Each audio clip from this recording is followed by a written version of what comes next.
और सड़क बनाई, सरकार का आभार। परंतु क्या बाड़मेर सिर्फ सड़क तक ही रह गया? क्या बाड़मेर में सड़क के सिवाय कुछ नहीं चाहिए? देखिए, कल राजस्थान सरकार का जो बजट आया, वो बजट बड़ा ही निराशाजनक, बड़ा बोरिंग था। हमने एक फ़ोटो भी देखा, जब माननीय दिया कुमारी जी बजट पेश कर रही थी, तब सरकार के ही लोग, कुछ मंत्री लोग पीछे बेंचों में बैठे सो रहे थे। तो आप समझ सकते हैं कि वो कितना बोरिंग और कितना निराशाजनक था। मैं यदि विधानसभा बाड़मेर के परिप्रेक्ष्य में बात करूं, तो 2 सड़क के सिवाय बाड़मेर को कुछ नहीं मिला, जबकि दरकार बहुत सारी थी। आज देश भर में बाड़मेर परंपरागत ऊर्जा उत्पादन में अपनी सुर्खियों में रहता है, चाहे वो सोलर एनर्जी को लेकर हो तो, चाहे वो ऑयल को लेकर हो तो। उसके वनिस्पत हमें यहाँ एक यदि बात करें स्किल डेवलपमेंट की, कोई कॉलेज मिलनी चाहिए थी, वो नहीं मिली। एक यूनिवर्सिटी मिलना चाहिए था बाड़मेर के स्तर पर, वो नहीं मिला।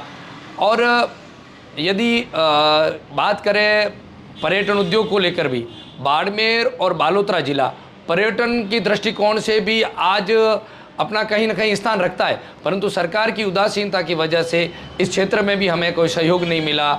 यदि हम बात करूं मैं बाड़मेर के हैंडीक्राफ्ट बिजनेस की, उसके लिए यदि कोई विशेष पैकेज मिल जाता, वित्त मंत्री आज मैडम है, और यदि महिलाओं को ध्यान में रखते हुए यहाँ की महिलाओं को, जो घरेलू महिलाएं, उनको रोज़गार के साधन बढ़ जाते तो बहुत अच्छा रहता। परंतु उस तरीके से हमें कुछ नहीं ऐसा मिला, और नहीं हमारे बेरोज़गार युवा साथियों के लिए कुछ मिला कि यहाँ आज रिफाइनरी लग रही है, आज इतने सारे काम हो रहे हैं, परंतु तकनीकी तौर पे जो सक्षम है हमारे युवा साथी, उनको भी कुछ खास नहीं मिला।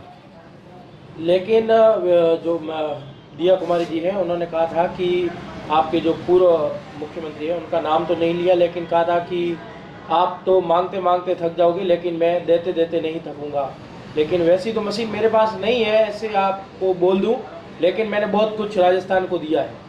देखिए, कहने को तो उप मुख्यमंत्री जी कुछ भी कहे, इसमें कोई दो राय नहीं कि कांग्रेस की पूर्ववर्ती सरकार ने आम आदमी के लिए, आम जन के लिए जो लोक कल्याण के कार्य थे वो बढ़ चढ़ कर किए, इसमें कोई शक नहीं है। चाहे वो चिरंजीवी बीमा योजना लेकर की बात हो तो, चाहे वो महंगाई राहत के कैंप को लेकर के हो तो, बहुत सारी चीज़ें हमने दी थी।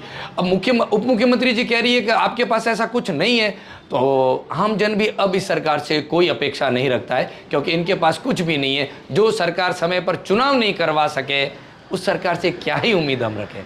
लेकिन जो ये पेपर लीक का मामला हो रहा है, इस पर दिया कुमारी जी ने कहा है कि पिछली सरकार जो थी उसमें बहुत पेपर लीक हो रहे थे, लेकिन हमारी सरकार आने के बाद पेपर लीक है जो होने बंद हो गए हैं। देखिए, पेपर का होना और पेपर का लीक होना, ये 2 बड़ी बातें हैं। पिछली सरकार में पेपर बहुत सारे हुए और उसमें बहुत सारे पेपर लीक हुए, तो उन लोगों के खिलाफ उस समय पूर्ववर्ती सरकार ने एक्शन लिए थे, बातें वो सिर्फ नहीं की थी। और इस सरकार ये बार पिछली सरकार की बुराइयां, पिछली सरकार के कार्यों को देखकर उनके कार्यों की समीक्षा नहीं करेंगे, उनके ऊपर आरोप गढ़ेंगे। मैं ये कह रहा हूं, पिछले 2 साल से आप हो, भाजपा की सरकार है, भाजपा की सरकार ने पेपर लीक के मामले में नया क्या काम किया? क्या दोषियों को, क्या अपराधियों को सजा दे दी?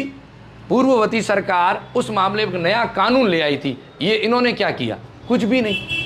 सिर्फ बातें करने से कुछ नहीं होगा, एक दूसरे पे आरोप करने से कुछ नहीं होगा। वर्तमान में वो सरकार में है तो उन्हें जन कल्याण, जनहितार्थ के कार्य करके बताना होगा, सिर्फ आरोप नहीं लगाना। सर, बात करें बाड़मेर की जन भावना को देखते हुए, तो घोषणा हुई है सड़कों की, टाउनशिप रोड, सेंट्रल रोड और बलदेव नगर की पानी की टंकी तक।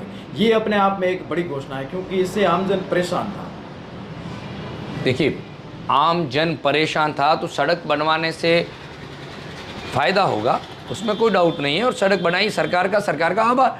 परंतु क्या बाड़मेर सिर्फ सड़क तक ही रह गया? क्या बाड़मेर में सड़क के सिवाय कुछ नहीं चाहिए? लेकिन आप बोल रहे हो कि बाड़मेर को ओनली सड़कें ही मिली है, लेकिन कल जब घोषणा हुई थी उसके अंदर गर्मियों के अंदर 3 लाख से अधिक जो है पानी के नल कनेक्शन बाड़मेर के आसपास के गाँवों में दिए जाए।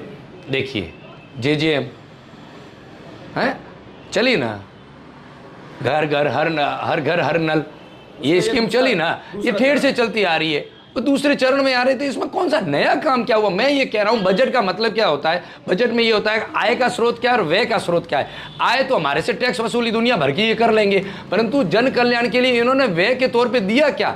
आप आम जन है कोई ढंग की कोई स्कीम ऐसी ले आते हैं जिससे बेरोजगार युवाओं को कुछ फ़ायदा हुआ है, कुछ महिलाओं को फ़ायदा हुआ है, कुछ विधवाओं को फ़ायदा हुआ है, ऐसी कोई इन्होंने फ़ायदा वाली स्कीम बताई हो तो आप मुझे बता दीजिए। जी, इसका मतलब आपका ये कहना है कि आमजन को सीधा फायदा पहुंचे ऐसी एक भी योजना बजट में नहीं आई है? नहीं आई है।